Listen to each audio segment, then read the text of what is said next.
What I'm going to talk about is something that probably most of you know very little about, the details. You may have heard some of the things that I'm going to talk about. How many here know what an excitotoxin is? Okay. So it's nice to see that so many people are coming to hear about something they have no idea what it's even about. But you're curious because primarily the second part of the title of the book, Excitotoxin, the taste that kills. And I'm sure you're curious as to what taste can kill you. Well, we're going to find out. If you could dim most of the lights except for this one over the podium, you can see the slides maybe a little better. An excitotoxin is exactly what its name says. Most people know what a toxin is. A toxin is a poison. Exciting is something that excites you, causes excitation. And an excitotoxin basically is any substance that causes brain cells to become very excited. And they start firing their impulses very rapidly. And they fire so rapidly that this cell will become exhausted and die. This occurs over about an hour's period. So if you take some brain cells and you put them in a petri dish and you expose them to these excitotoxic substances, the cells start firing real rapidly. But they look normal during that 1 hour period. You look at them, they look perfectly healthy. And then at 1 hour, they just suddenly die. And this is going on in your brain if you take these excitotoxins into your body. It does the same things. There's particular cells inside of your brain that will become very excited. And they'll become excited to the point that they'll die. But it's not all the cells of the brain, it's just particular ones. Now, in Matthew 13, 34 through 37, it says, "For out of the abundance of the heart the mouth speaks. A good man out of the good treasure of his heart brings forth good things. And an evil man out of the evil treasure brings forth evil things. For by your words you will be justified, and by your words you will be condemned." And we're going to find out how that pertains to the subject of excitotoxins. Because at the present time, excitotoxins, the subject of excitotoxins, is the hottest idea and item going in the field of neuroscience. That is the study of the brain and the nervous system. Every journal that has anything to do with the brain and the nervous system is filled with articles about excitotoxins. Every research laboratory that is dealing with the diseases like Alzheimer's disease, Parkinson's disease, Lou Gehrig disease, Huntington's disease, all these terrible diseases of the brain, the number one thing that they're talking about is excitotoxin. But with all this flurry of activity and the fact that they have named this the decade of the brain, that we're going to concentrate all this money and all this effort in studying how the brain works and solving the problem of these terrible diseases of the brain. Despite all of that, hardly anyone in the general public has ever heard the word excitotoxin. And that's not by accident. It's because the number one source of excitotoxins in our society is in your food. And it's not in your natural foods. It's being added to your food by the industry that processes food. And they're adding it in very large concentrations. And we'll see exactly what these excitotoxin substances are and the various deceiving methods they use to keep you from knowing they're there, and what they try to do to those of us who are trying to tell you they're there, and what they do to you. Now, what I have found out since I wrote this book, and this book was a very difficult thing to write. I went through a long period before I ever decided to do it, because I was warned by people who had dealt in this area before when I told them I wanted to write a book. One of the persons who first tried to start in this crusade, he said, "Well, that's fine, but let me warn you something. You're going to come under attack like you've never dreamed of." He said, Ralph Nader, most of you I assume know Ralph Nader, the consumer advocate. he became interested in this at one point, just one segment of it. He was so browbeaten and so destroyed by this industry, he said he would never touch it again. And I talked to his attorney, Jim Turner, who told me this story. He said they were through with it. And this is a man that took on General Motors. So it's something that is not a light thing to take. So I was warned. Said they have hundreds of millions of dollars they will spend to keep you from getting this story out. They will threaten lawsuits. They will intimidate you in every way imaginable. So if you do this, be prepared. And so when I wrote the book, I said, what I'm going to do, I'm going to make this argument so tight, so well referenced, that no one can refute it reasonably. So I spent a long time going through hundreds and hundreds of research papers, interviewing the person who coined the term excitotoxin. And then I wrote the book. And ironically, all these terrible things that were supposed to happen never came about, except a couple of times. But I was able to handle that because I had some secrets that they didn't know, that God let me know about. Interestingly, no major publication will write about this. Your major magazines will not carry stories about it. I've never been interviewed by a major magazine. I've had 60 Minutes call me and wanted to do a story and spiked it. That means they cut it out. I had a writer for the Wall Street Journal editorial page who dared to write about how the story was spiked, and they took him off the editorial page and put him in a non-public office. Had one of the talk programs that's kind of like hard copy that's no longer around. They did an interview. We set up the story. The reporter worked with me. They fired her and canceled the program. The Chicago Tribune newspaper, when I did my first big conference on excitotoxins, the reporter was sitting in the audience. I presented the case for excitotoxin dangers.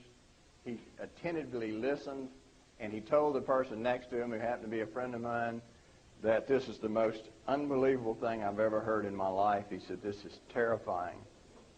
When the article came out in the Chicago Tribune, he quoted some of the things I've said, and then the rest of it was quoting the industry representatives, which said things that the writer knew was not true. And so I wrote him a letter. And I said, you sat in the audience, and you heard all of the evidence I had, scientific evidence, that their reputation and defense of its safety was not true, yet you still wrote this article. I said, I can't tell you what to write, and I know the pressure you're under, but you're going to have to live with the thought of all the damage you've done to children, pregnant women, everyone in this country because of what you've done. And it's because his newspaper was heavily advertised in by General Mills and all the food manufacturers in Michigan. So there's enormous pressure to keep this story quiet. Luckily, I've been on the 700 Club several times. They have carried the banner in this. I've been on about 7 times. Hard Copy did a thing on the NutraSweet and the pilots, airline pilots that were drinking NutraSweet that were having seizures. They were becoming so confused they couldn't figure out how to land their airplanes. We had one pilot who totally could not figure out, and his co-pilot had to land the plane. There's over 600 pilots now who have come secretly to organizations to tell their stories of the problems with NutraSweet. I've done about 40 syndicated radio programs. That's basically the way we're getting this story out, is through the radio programs and the 700 Club. They're the only people. And the ones that are most interested, I find, are the Christian radio stations, because they're not afraid. Health food magazines generally will not touch this story because they sell these things in their health food stores. and call it health food. Now, a lot of things in the health food store are fine, but they're putting some items in there that are excitotoxins. It's a big industry, and so there's a lot of pressure to keep this story quiet.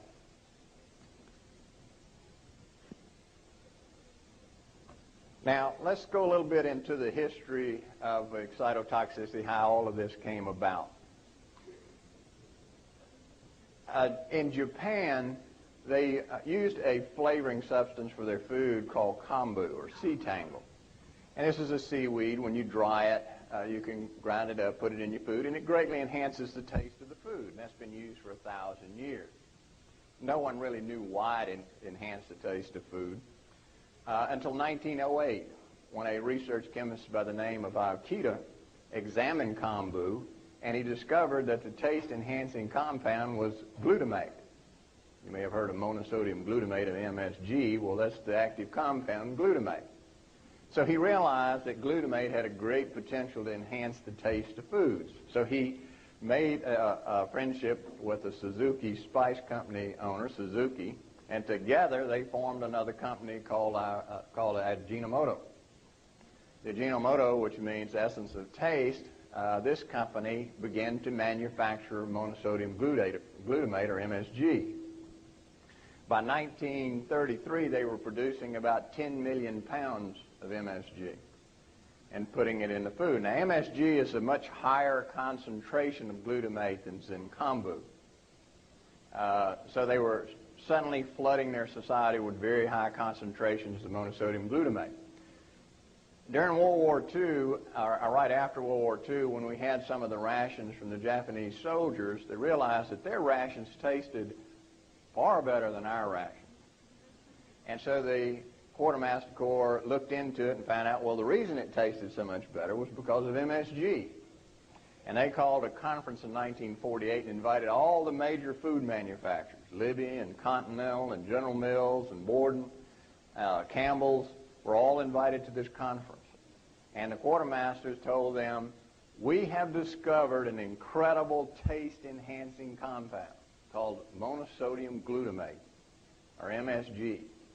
Well, the major food manufacturers had problems with packaging their foods. They found out, well, we cooked it, after it sits a while or it's in the can, it loses some of its taste. It develops some of the tin-type taste from out of the can, so it has this tinny-type taste. And so this would be an answer. And they found out it would remove all those bad tastes. It would restore and even magnify the taste of the food, so it's just scrumptious. If you put MSG in a soup, it's the most delicious soup you'll ever eat, because it enhances the taste by stimulating certain cells in the brain and the tongue. So from 1948 to 1956, these food processors were adding tremendous amounts of this monosodium glutamate to our foods. And they assumed it was safe because an amino acid, one of the breakdown products of a protein, so they said, well, it's a nutrient, it must be safe, but no one tested it. So from 1948 to 1957, it was being added even to baby foods, because the baby food manufacturers said, oh, let's get the babies to eat, so we'll put it in the baby food. Well, then in 1957, two ophthalmology residents did a research project, and they were studying a rare eye disease in immature mice, and so, in humans, so they would use some immature mice, and they fed them monosodium glutamate. This is the only picture I could find of an ophthalmologist, so I hope there's no ophthalmologists I'm offending.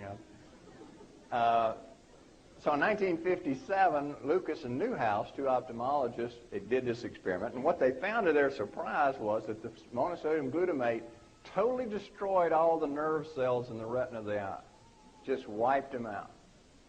And so they wrote up their project, put it in a journal, but it was a rather obscure ophthalmology journal, so hardly anyone read it.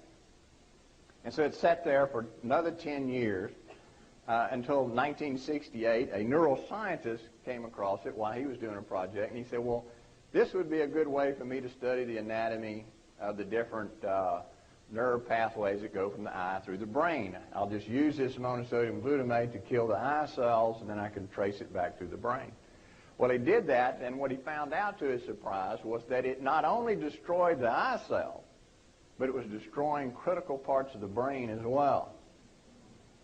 and that the parts of the brain that was being destroyed resembled some destruction we see in things like strokes, things we see with severe hypoglycemia or very low blood sugars, and like we see in diseases like Alzheimer's disease. And so he immediately realized this is something that's quite serious because this is a food ingredient. And he thought, he told me this story. He said, naively, I thought all I had to do is present the information to food manufacturers and they would take it out. And he said, to my surprise, they just totally ignored it. They said, we don't care. It doesn't make any difference. By then, it was a multi-billion-dollar business. And it solved their food taste problems. So he went to his congressman, and congressman called a congressional hearing, and he presented it before a congressional hearing. Overwhelming. He was a neuropathologist as well as a neuroscientist. He presented his evidence, showed these severe lesions produced in the brain by monosodium glutamate. The food industry was present at the hearing, particularly those who make baby foods. And they saw the handwriting on the wall. If this reaches the public, we're in deep trouble. So they said, well, we voluntarily will remove monosodium glutamate from baby foods because that's a very sensitive time when the brain is forming. So they voluntarily withdrew MSG. Well, not really. For 10 more years, they continued to add it, but in a disguised name. And the amount they were adding to the baby food was the amount that was being used to destroy these brain cells in these animals. Even today, they add excitotoxins to baby foods, and they created a new class of food called toddler foods to sidestep this restriction they put on themselves. And in toddler foods, if you look at it, you'll see several of these excitotoxins have been added. And it's also added to baby formulas. Now, let's look at what I call the big lies of the industry. When all of this starts leaking out, and it was starting to leak out about the dangers of MSG, the industry's reaction was, well, we had our scientists look at it, and we don't see any problem. Their first solution was, well, the doses used in those experiments were very high doses, and that's not what you're going to see babies eating and children and women. That's not a reason. We're using little tiny doses. That was lie number one. Lie number two was they said, well, even if it does enter the bloodstream and in very high concentrations, the brain has a protective system called the blood-brain barrier that keeps certain toxins from your blood from entering your brain. And it would keep that glutamate out of your brain and wouldn't damage it. And when that didn't work, they went to the third lie. They had a research paper that said, well, we have studied it and found out that if you eat a lot of carbohydrates and sugar, it inhibits this toxicity and doesn't occur, so that protects you. And most people eat meals that have carbohydrates in it, so it's really no problem. Well, let's look at lie number one. Lie number one, saying that these are little small quantities. But what we'll see later on is that humans are more sensitive to the toxicity of MSG than any experimental animal. We're 5 times more sensitive than the next most sensitive life form, the mouse. 5 times more sensitive. We're 20 times more sensitive than a rhesus monkey. This is a study that was done by the FASEP organization. That's the Federation of American Societies of Experimental Biology. They did a review of all the things that had been written about MSG. And they were going to have a final conclusion about the safety of MSG. The study was conducted and paid for by the FDA, and it had an executive summary in the front part of it that if you read it, you would think they never saw the actual paper itself. So there's no relationship between their executive summary by the FDA and what the paper actually said. The paper reads almost like my book. But that's what the media read. In the bulk of the paper, this was their conclusion about infant formula, was that the amount of monosodium glutamate compound, which they call casein hydrosylates, is a new trick name they use, these babies are regularly consuming large quantities of glutamate in your children. Now let's look at lie number 2. It doesn't penetrate the brain because the brain is protected by this blood-brain barrier. Well, we know that in the human brain, even in an adult, there are certain areas of the brain in which there's no blood-brain barrier. For instance, if we look at the pituitary gland, the posterior pituitary gland, and lining inside, my beam stuff, always carries there. There's certain critical areas of the brain that have no barrier. So anything that's in your blood is going to go into your brain in those areas. These are very critical zones of the brain. So that shows that that part's a lie. And we know that even if you have a normal intact part of your brain with a normal blood-brain barrier, if you have a high level of glutamate in your blood, over time, it'll penetrate even the normal blood-brain barrier. And third, we know that there are frequent causes in which the blood-brain barrier is disrupted. These aren't rare conditions. Strokes, that's not rare. Think how many tens of millions of people in the United States are walking around who have had a stroke. Many don't even know they've had a stroke. We call them mini strokes. They occur in silent areas of the brain. It opens up the blood-brain barrier. Whatever's in your food is going to go through there. Head injury. Millions of people have had head injuries. Hypertension. How many people in this country has high blood pressure? It'll open the blood-brain barrier. Diabetes, a common condition. If you've ever had brain surgery, if you've ever had a heat stroke, when you have a high fever, it opens your blood-brain barrier. Certain drugs that people take for different conditions will open the blood-brain barrier. Multiple sclerosis is a common disease in which the blood-brain barrier is open. That's what happens. Every time they have this onset of symptoms, the blood-brain barrier is opening up, and that's why they have the symptoms.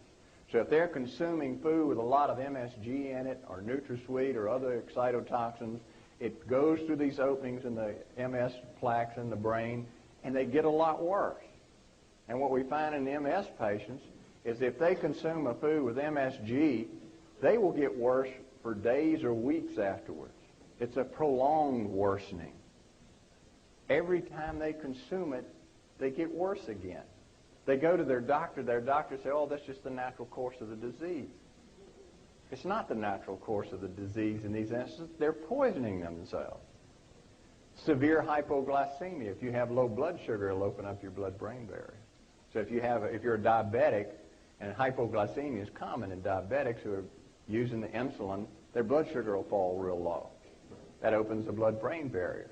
If they're doing what most doctors in this country tell them to do and use NutraSweet, when they open their blood-brain barrier during one of these spells, it's being flooded by toxins. If you've had a radiation, in other words, if you had X-ray treatments to your head, it opens up your blood-brain barrier. And if you have infections in that area, it'll open up the blood-brain barrier.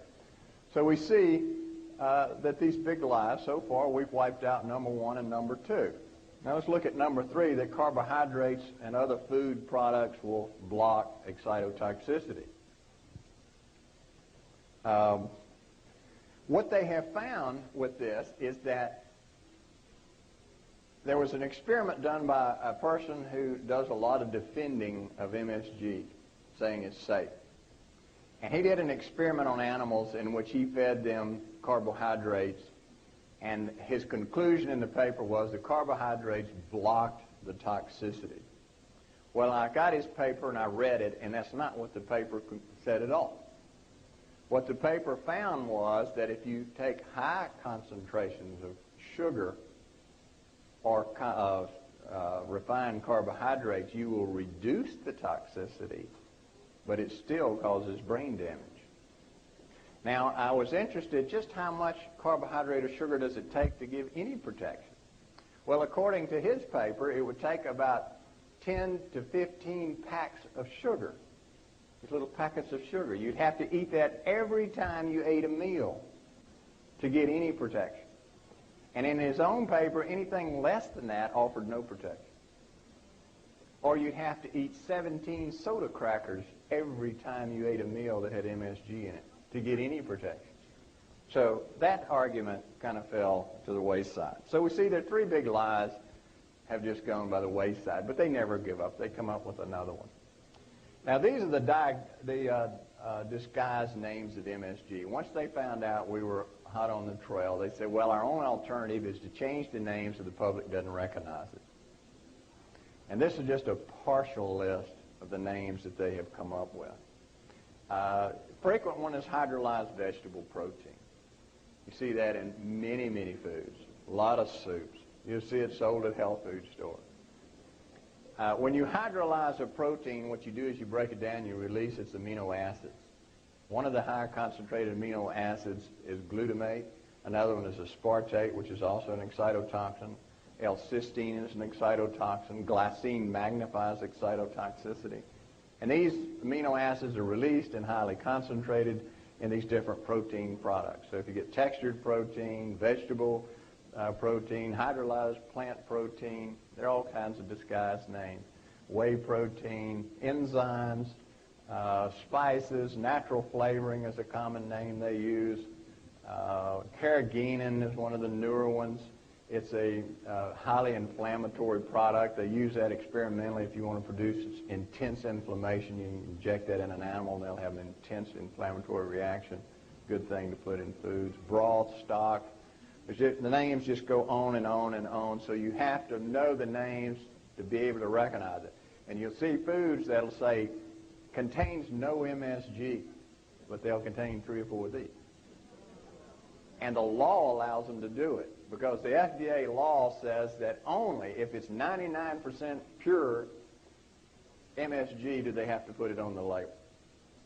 So it can be 98% MSG, and they don't even have to put it on the label. They can use one of these little names.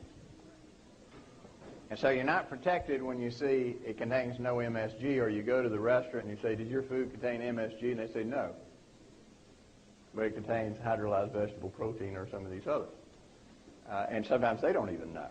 You'd be amazed how many people in restaurants have no idea that hydrolyzed vegetable protein is monosodium glutamate concentrate. Now, these are the foods that are especially high in excitotoxins. Anytime you use something like a gravy, if you use salad dressings that are commercially prepared, particularly diet salad dressings, they're all high in glutamates. And you'd be amazed at the number of people say they go out and eat and they have a salad and they use the ranch dressing and they have this horrible headache. Or they clouded in their thinking. They can't remember. That's because of the monosodium glutamate in the salad dressing. Soups are notorious. All commercial soups use a lot of monosodium glutamate, and Campbell's soup is the worst. Campbell's, I check their labels regularly. I've seen as many as 4 different types of excitotoxins added to a single can of soup. And that's why they taste so good. And what happens when you're sick? Let's have some soup. What do they do in the hospital when you come back from brain surgery or you come back from other kind of surgery, or you've had hypertension or diabetes problem? Well, we're going to put you on a diet right now of just soup. All the time. This is the stepwise after surgery. You start with soup and then the soft foods, and then you move up to solid foods. That first stage, you're flooding them with excitotoxins and making them much worse. So soups are notorious. Any diet food, when you make diet food, you remove the fat. When you remove the fat, you remove the taste. So the manufacturers quickly say, we can take out the fat, we can put in the MSG, and it replaces it, and they'll eat it. So diet foods, you can just plan on it. If it's a manufactured processed food, it's going to contain a high concentration of excitotoxins. Liquid amino acid preparations. Everybody asks me about amino acid preparations because vegans use this a lot. I get calls from all over the United States asking about it. Anytime you break down a protein to its free amino acids, you're getting high concentrations of excitotoxins. I don't care what they say. You call the company and they say, no, we don't add excitotoxins, no, we don't have MSG. Yes, they do. You see, MSG is a salt of glutamate, monosodium glutamate. It's not the sodium that's causing the problem, it's the glutamate. So if they break down the protein and they have a high concentration of glutamate, no, it's not MSG, but it's glutamate. It's the glutamate that's the excitotoxin. In nature, the way God planned things is that proteins are to be broken down slowly in your system. Then your body utilizes it very slowly and it doesn't build up into your blood or your brain. We weren't meant to eat hydrolyzed, broken down protein and free amino acids. Our body doesn't know how to handle that. So when you consume monosodium glutamate, your blood levels can reach 20-fold higher than normal. A brain doesn't know how to handle 20-fold higher normal monosodium glutamate. Neither does the liver, the muscles, or the other organ systems. It wasn't designed that way. Now let's look at, I'm going to give you something that you're probably going to hate, but this is just the physiology of the excitotoxic process. What goes on in a nerve cell when it's exposed to excitotoxins? But this just gives you kind of an overview.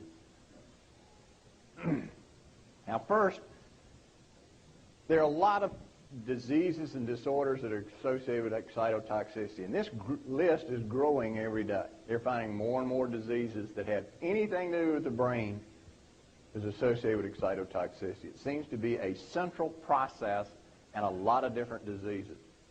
And this is what we're finding out throughout medicine, is that there's just simple, central things that are causing a wide spectrum of disease. What makes the difference between one disease and another, whether it's cancer or Alzheimer's disease or arthritis, is the excitotoxicity is producing it in different tissues.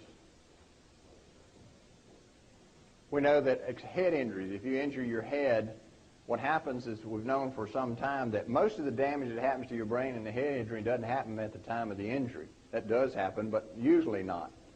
It's delayed several hours.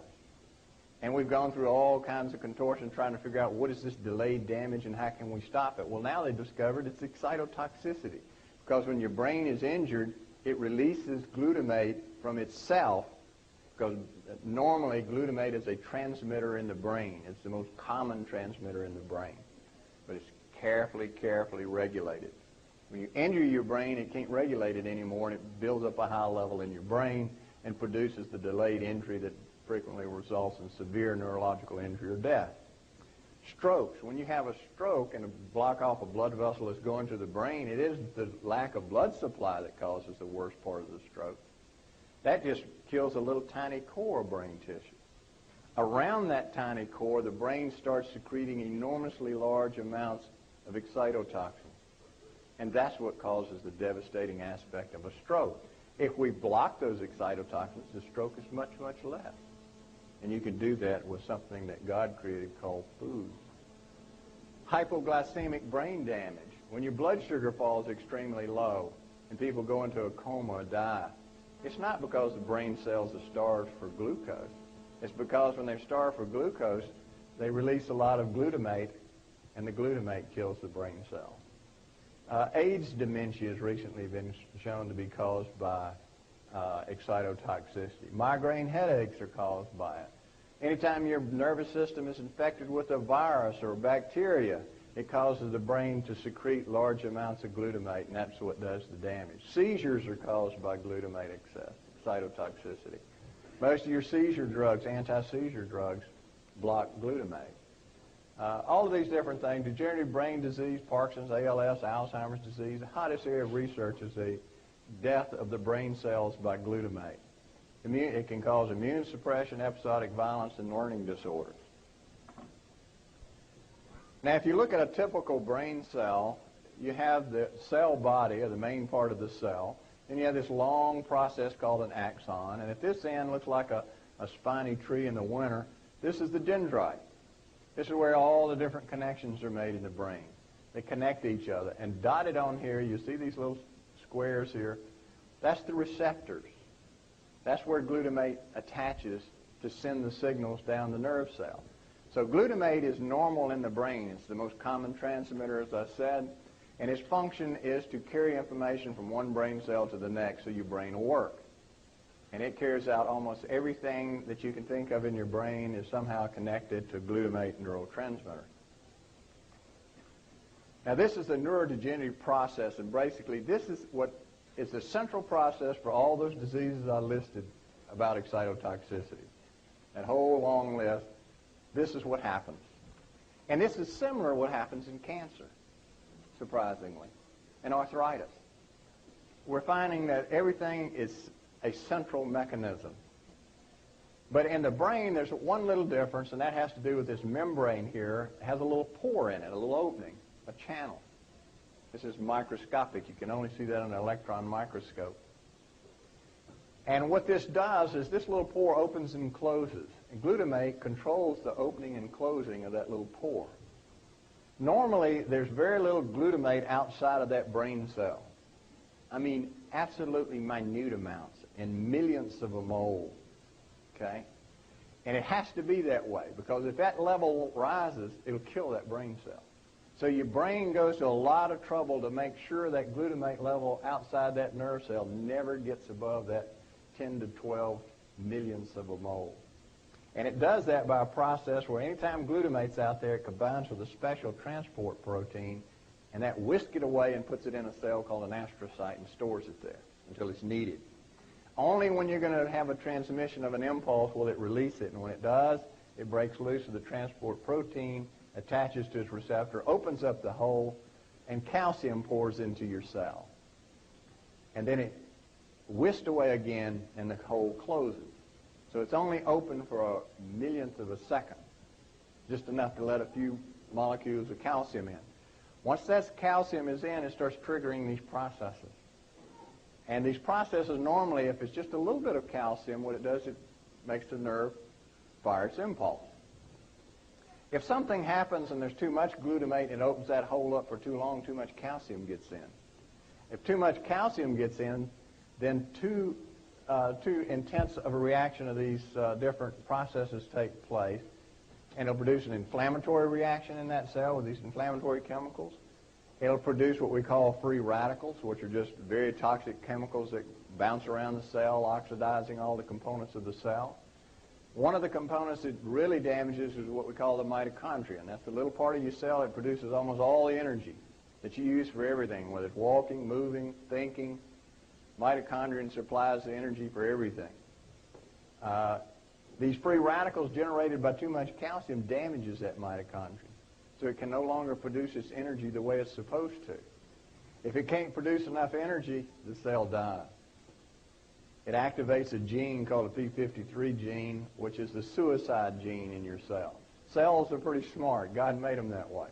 If this cell is damaged too bad by all these processes, and the cell knows that it cannot survive, it'll activate that gene and go ahead and kill itself.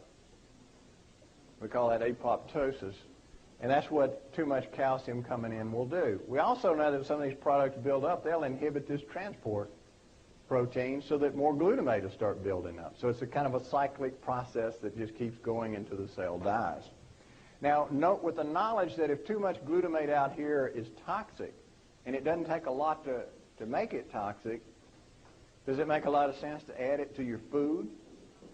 Knowing that it transfers through the blood-brain barrier and will enter the brain, which we have proof of.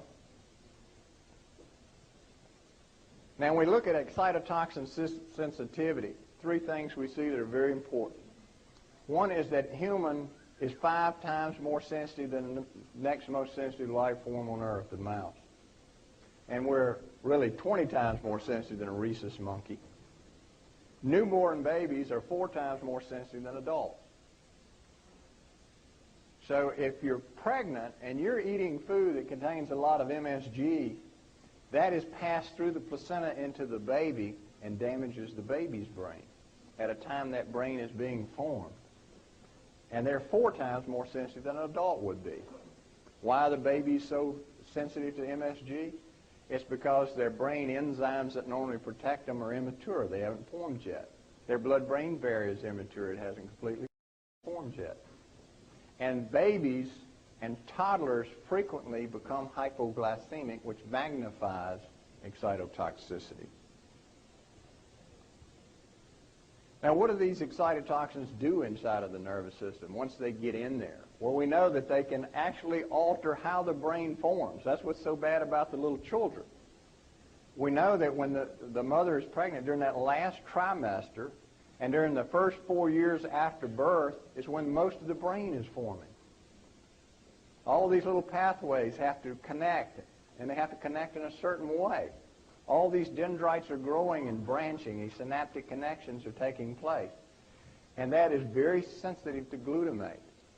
Too much, it destroys these pathways or make them grow in the wrong direction. We know they can destroy certain groups or collections of these brain cells called these nuclei, like the arcuate nucleus, ventral medial nucleus, or the hypothalamus. It can destroy it. This nucleus is the most sensitive area of the entire brain. It was interesting during the hearings on the toxicity of glutamate, one of the neuroscientists that was working for the glutamate producers made this statement, well, so what if it destroys the arcuate nucleus? We don't know whether it does anything or not. But at the time, we knew the arcuate nucleus was a very important nucleus in the brain. It's very vital. Another interesting thing is that less than toxic doses, that is, a dose that won't kill a cell, will alter its physiology. It'll make the cell overreact. So if it's a cell secreting hormones, they'll secrete too much hormone. If it's one that has to do with consciousness, it may cloud the consciousness. If it affects memory and it's overstimulated, it may alter your ability to remember. One of the ways that excitotoxins kill is by producing free radicals. Excitotoxins are very powerful free radical generators. They make these cells produce all these destructive free radicals that destroy the cells. And one of the interesting things we found out not too long ago is that it impairs the ability of glucose to enter the brain. The brain is almost totally dependent on glucose for its energy supply. Glutamate interferes with the entry of that fuel to the brain. So when you're consuming a diet high in MSG, it interferes with the ability of your brain to get the fuel it needs. Now, let's look at the MSG babies. These were the animals that were first exposed to glutamate. They all had certain characteristics that is repeatable, and this has been repeated ever since this first was discovered. This has been done over and over. We find that the organ weights of the animals are very small. It causes atrophy, a shrinking of various organs. The ovaries, testes, adrenal glands, kidney, spleen, pituitary, they all are smaller than normal, significantly smaller. We find that the animals were all grossly obese. And we'll talk more about this tomorrow, but the obesity is similar to what we're seeing in human society now. With this growth, we're talking about of adolescent obesity. All the kids are real obese, and it's difficult to control, and a lot of the adults are finding trouble controlling their obesity. We find that it's almost impossible to diet off this type of obesity. And it's almost impossible to exercise at all because it alters the part of the brain that has to do with obesity. Abnormal reproductive functions are very common with MSG toxicity in these babies.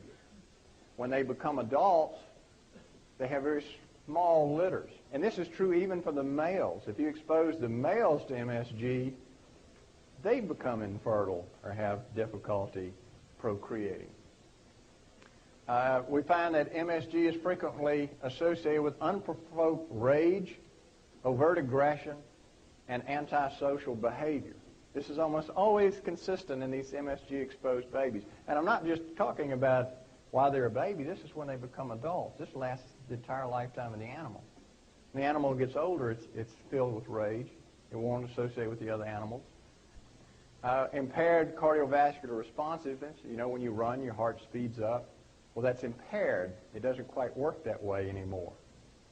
We find that animals that are exposed to MSG have very high triglyceride levels, cholesterol, and very low density lipoproteins. And this persists for a lifetime. This puts them at high risk of having heart attacks and strokes, arteriosclerosis. Abnormal hypothalamic pituitary adrenal axis, that is how the endocrine system works, is permanently altered in these animals. So we see some rather devastating effects to exposing animals when they're babies. Now, this is reproducible in every animal species. This is not just peculiar to a mouse. Chickens, horses, sheep, every animal that this has ever been tried on has produced the same thing. So this is a universal effect of monosodium glutamate, and these are all serious things. These aren't feeling bad. Too many people associate MSG with the Chinese restaurant syndrome. And I hear people frequently say, oh, well, I don't get that. I'm not sensitive to it. It is not an allergy. It is not a sensitivity. It is a toxin. Everybody's sensitive to a toxin. You're sensitive in various degrees. But what we'll see later is that it produces its effects silently. You pay the price later. And you may not associate it with it because you don't think that something you did or fed your baby or when you were pregnant is going to cause them to have a heart attack when they become 30 or 40 years old. Now, we said the brain is forming all these pathways. So this is just an example of the complexity of these connections. Everything has to be exact. And the brain is constantly, during this period, the last trimester of birth, inside the uterus, and 4 years after birth, the brain is constantly remolding itself to get it just right. Glutamate is important in that process. It's used for that process, but it has to be an exact level. If it's too much, it ruins the connections. If it's too little, it ruins the connections. And these connections are permanently going to be that way.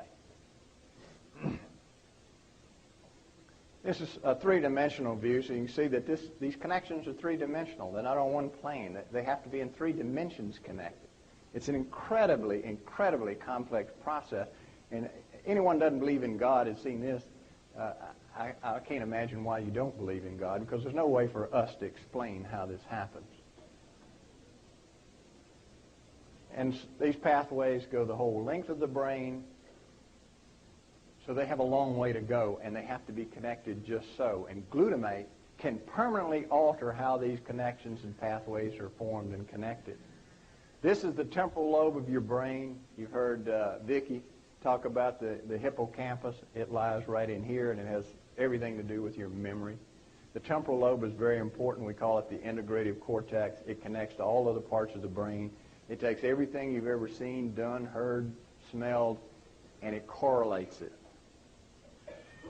So it's very critical. This is one of the most sensitive areas of the brain to MSG. It's one of the most sensitive areas of the brain to the lack of glucose. This is just the synapses, how the brain cells communicate to each other to show that even that's a very complex process. It's not a simple process either. That is formed when you're a baby as well, and it's a very exacting process. Now, they knew early on that there are certain endocrine changes that occur with exposure to MSG in these animals. One of the most obvious, of course, is the effect on reproduction. And they looked at the different hormones, and they found out that it altered estrogen secretion. It altered the estrogen receptors in the hypothalamus, which controls your estrogen cycle. It also had an effect on testosterone for the males, so that while they were exposed as a child, it not only affected the nuclei that control these different hormones to be regulated and released, but it altered the pathways in the hypothalamus that made up the control system. And so when these animals became older, their control system was totally different than a normal animal. And this is what's happened in humans. So that when that child's exposed as a small baby or a toddler, when he becomes adolescent or older and finds they have reproductive problems, they can't have babies, they're infertile, or they have other reproductive problems. They can have trouble with their menstrual periods. They can have polycystic ovaries. So there's all sorts of problems related to hormones that we can trace back to MSG that you normally wouldn't expect. Because when you see the child at age 20 or 25 and they're married and they're having problems having a baby, who would have thought that it was because what that child's mother ate when she was pregnant with the child? But we have good experimental proof that shows it is connected. We found that even lesser doses, little small doses of MSG can actually cause an early onset of puberty. Loss of growth hormone pulsation, that little nucleus that the doctor said he didn't think it had any function. Its primary function is the control of growth hormone. That's why all these animals are short. because it suppresses the pulsating release of growth hormone. And of course, we said it can alter the pathways. Now let's look at the hypothalamus. The hypothalamus of your brain, if you had to pick a part of your brain that you said was probably the most sensitive to any injury, it'd be the hypothalamus. Doctors kid about it being the seat of the soul. It's about the size of your fingernail on your little finger. It's not very large. But it controls an enormous amount, and you cannot live without a hypothalamus. Major injury to the hypothalamus, you're going to die, short the intervention of the Lord. If we look at the functions of the hypothalamus, we see that it controls all of the endocrine system, or the growth hormone, thyroid hormone, adrenal hormones, cortisol. All of these things are controlled through the hypothalamus. It controls your sleep-wake cycle. Tells you when to wake up, tells you when to go to sleep. If you have an injury of the hypothalamus, you'll stay awake all the time, or you'll sleep all the time. So it's very important. It controls your hunger and satiety. It tells you when you're hungry. It tells you when you need to eat. And this is part of the thought of anorexia nervosa, if they have a problem in the hypothalamus. We know that it controls the autonomic nervous system. In other words, all these things automatically makes your heart beat so you don't have to think about it. Things that make your intestines move along with peristalsis so you don't have to think about it. Those are automatic reactions, parasympathetic, sympathetic system. That's controlled through the hypothalamus. And we know that it is a major part of what we call the limbic system of the brain. That's the part of the brain that has to do with your emotions. It has to do with love, anger, fear. Is regulated through the hypothalamus. And if you give MSG to animals, you can produce intense fear or you can produce intense anger. And lastly, we know, and this is something fairly recently, that the hypothalamus controls immunity. There's a whole field of psychoneuroimmunology. And this is part of what, if you're under stress, your immune system's depressed, you're more likely to get cancer, more likely to get infected, more likely to not recover from your infection or your cancer because your brain, your emotions connects to the hypothalamus and that controls your immunity. We find that in experimental animals, if you take that hypothalamus and you expose the animal to MSG, it will cause a suppression of immunity that will last the entire lifetime of that animal. And if you think about that in humans, if you have a baby exposed to MSG during these critical periods, that could affect their immunity forever, so that they'd be at higher possibility of getting infections or cancer. If they got a cancer, they have more difficulty recovering from it. So you're talking about some profound life-altering changes here. Now, one of the things that's really intrigued me is the effect on intellectual development. And if you look at the brain, you see this enormous complexity. We've been studying the brain probably for the last 70 years intensely. We're just getting a glimpse in the window. It is so enormously complex. There's nothing in the body even approaches the complexity of the brain. But what we find is that early on is that when MSG exposed babies are tested, they find that they're intellectually impaired. In fact, this doctor said that it appeared as if the animal was intellectually retarded.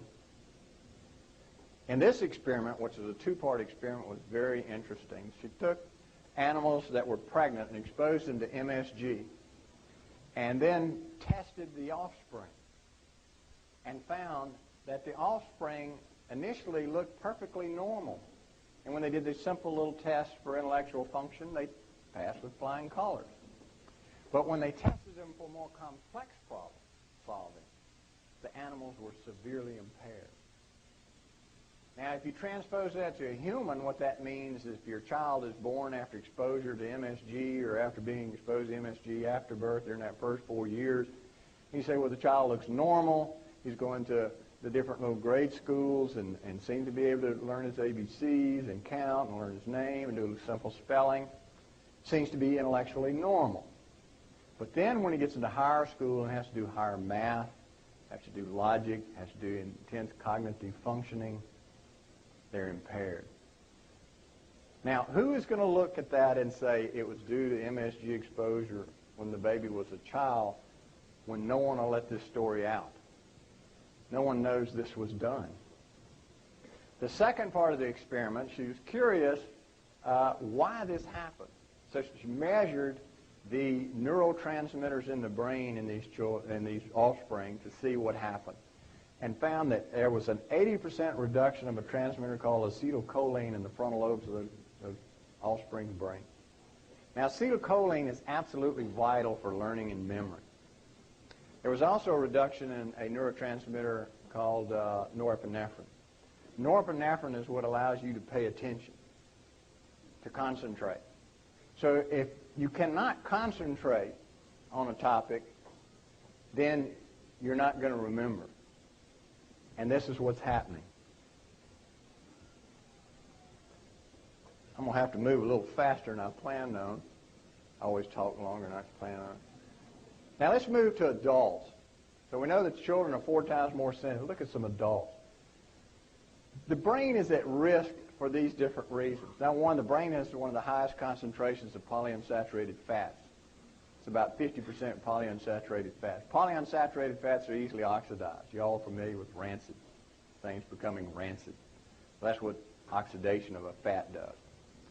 Well, in your brain, you have a very high concentration of oxygen, one of the highest concentrations of any organ. It consumes 20% of all the oxygen in your blood, even though it's about 2% of the weight. So it's consuming enormous amounts of oxygen in the face of those polyunsaturated fats. So they become very easily oxidized. Brain normally has iron in it, but the iron is protected by being attached to a protein. As you begin to get older, that iron is released, and you get free iron in your brain, which is very dangerous. The older you get, the more iron is released. Iron is one of the most powerful generators of free radicals, and that's thought to be one of the reasons why the brain starts aging, and you have these problems with brain aging. And aged brain cells are more sensitive to free radical damage than a young brain cell. Much more sensitive, about 4 times more sensitive. This is just some of the changes that occur when your brain ages. You lose some of the receptors. The cell membranes change. They become stiffer. It's difficult to get the nutrients into the cell as you get older. The cell cannot produce as much energy as it used to.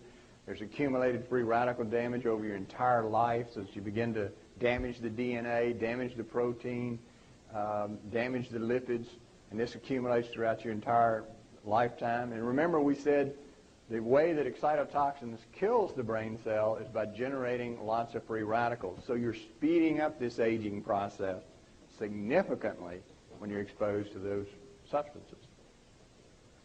Now we know that there's 3 things that are associated with increased excitotoxicity. We already said immaturity of the brain makes you 4 times more sensitive. Second is energy deficits. Anytime a brain cell has difficulty generating energy, it becomes infinitely more sensitive to excitotoxins. So if you have low blood sugar, if you're running a race and you didn't eat properly and your blood sugar is falling, if you're dieting severely, if you have a disorder of your mitochondria, you can't produce the energy, whatever the cause of a lack of energy in that brain cell, it's going to magnify the excitotoxic process, and it can magnify it as much as 100-fold. It can magnify it so much that even a normal concentration of glutamate in your brain can be toxic. Magnesium deficiency is the third thing. Magnesium deficiency in this country is very common. A recent review showed 75% of people are magnesium deficient. Magnesium protects that little pore where the calcium comes in. It closes the hole. If you take a human being and you make them hypomagnesic, that is, you remove the magnesium, they will have a seizure, and they'll go into a coma. And before that, they'll become psychotic. And this has been done or seen many times in clinical patients. And if you give them magnesium, they turn them back to normal, if you do it in time. And that's because magnesium prevents this excitotoxicity process. This is just the cycle we've already talked about, that excitotoxins cause free radicals. Free radicals damage things inside of the cell. It damages the DNA, the proteins, the lipid membranes. So it does a lot of damage to your cell, and that damage accumulates over a lifetime. And that's basically what aging is. And we see that certain types of DNA are more sensitive than the others. Your mitochondria has its own DNA. It's 10 times more sensitive than the DNA you normally think of in the nucleus. Older cells have DNA damage at a rate 4 times higher than younger cells, especially after age 70. So the older you get, the more sensitive you are to free radicals. So therefore, the more sensitive you're going to become to MSG and other excitotoxins. Now let's look at Alzheimer's disease. Alzheimer's disease is a very complex disease, but we're beginning to get a handle on it. The most common thought of the etiology is that it's excessive excitotoxicity in the brain. Now what triggers that, it's a different story. We know that the loss of energy in the brain precedes Alzheimer's disease by as much as a decade. You can scan the brain of people and you can find out that these areas that are going to be affected are already losing their energy supply, even though they're perfectly normal at the time. 10 years later, they come down with Alzheimer's disease. And that's because, as we said, when you lose that energy, you magnify the excitotoxic process. Now, I'm not saying that Alzheimer's disease or any neurodegenerative disease is caused by eating MSG.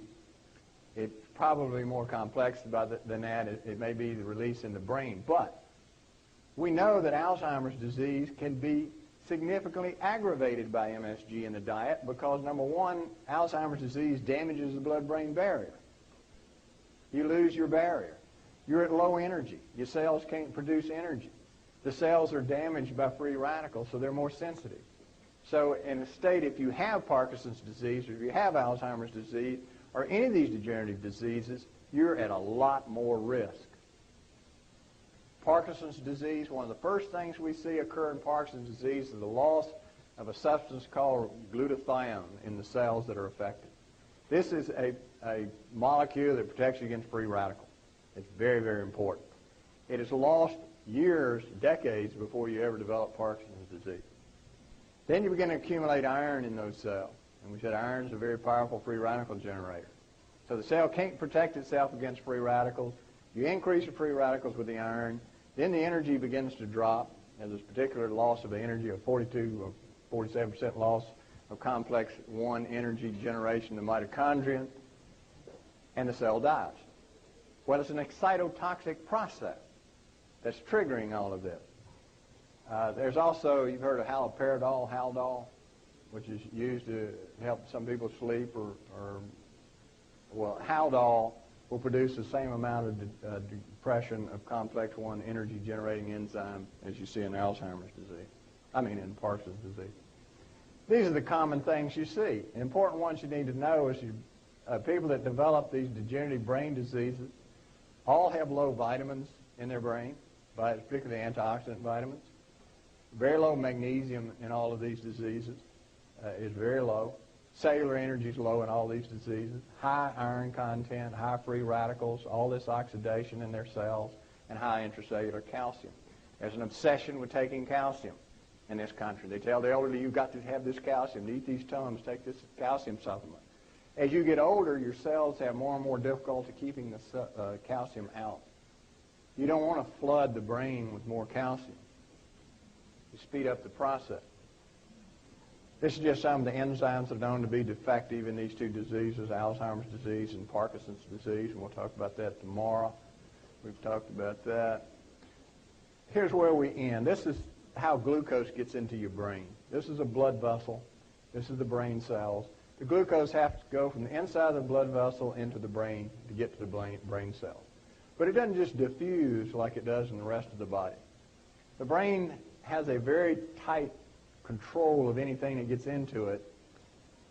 And what happens is the glucose attaches to a transport protein and it carries it into the brain. We know that as you get older, this glucose transporter is defective. And it continues to become more defective. And Alzheimer's disease is very defective. And this leads to the last concept, that is the concept of brain hypoglycemia.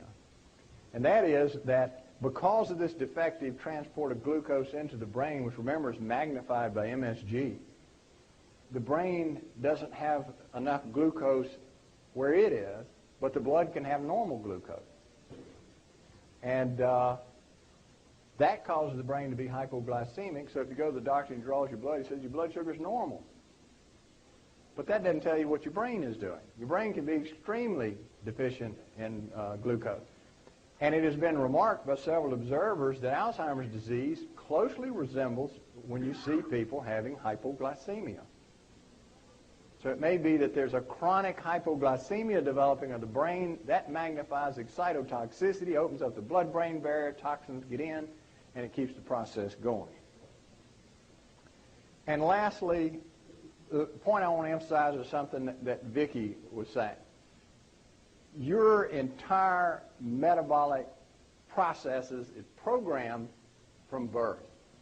And they found in multiple studies that if you look at the weight and size of a baby when it's born, that's going to affect its metabolism from then on. If it's small and thin and unhealthy to begin with, it will alter the metabolism for the rest of that child's life. So whatever you do early on, MSG or whatever, to alter the metabolism, alter these nerve cells, it's going to affect that child from then on. And that's why I wrestled with this book. I said, knowing what I know, I can't keep this silent. People have to know this. This is so frightening and so scary, and it is in all the food that people need to know. So we'll end there since they're flashing cards at me.